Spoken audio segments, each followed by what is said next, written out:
আপনাদের ঘরে যদি কোনো মাদকাসক্ত থাকে তাহলে অবশ্যই তাকে দ্রুত মাদকাসক্তি নিরাময় কেন্দ্রে প্রেরণ করতে হবে।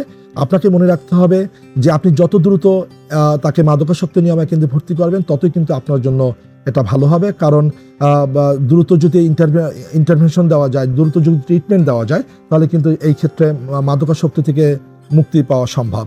আমাদের দেশে কিন্তু অনেক ভালো ভালো মাদকাসক্তি নিরাময় কেন্দ্র রয়েছে। আপনাকে অবশ্যই সেই মাদকাসক্তি নিরাময় কেন্দ্রের সাথে যোগাযোগ করতে হবে। যোগাযোগ করে সেখানে ট্রিটমেন্ট এবং পুনর্বাসনের ব্যবস্থা করতে হবে। সরকারি পর্যায়ে কিন্তু মাদকাসক্তি নিরাময় কেন্দ্র রয়েছে, আপনি সেখানেও যেতে পারেন। অথবা আপনার হাতের কাছে যদি মাদকাসক্তি নিরাময় কেন্দ্র থাকে, সেটা সরকারি অথবা বেসরকারি হোক, আপনি সেখানে যোগাযোগ করবেন এবং সেখানে ট্রিটমেন্টটা গ্রহণ করবেন। আপনি যদি ট্রিটমেন্ট না গ্রহণ করেন তাহলে কি হবে, যে আপনার নিজের জন্য সমস্যা, আপনার পরিবারের জন্য সমস্যা। অথবা পরিবার যদি ট্রিটমেন্টের ব্যবস্থা না করে তাহলে পরিবারের জন্য সমস্যা।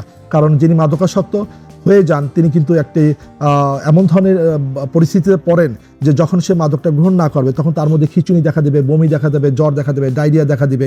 তার মধ্যে খিঁচুনি এতটাই প্রকট হয় যে তখন মাদকের টাকা সংগ্রহের জন্য তিনি কিন্তু আপনাকে হত্যাও করতে পারেন।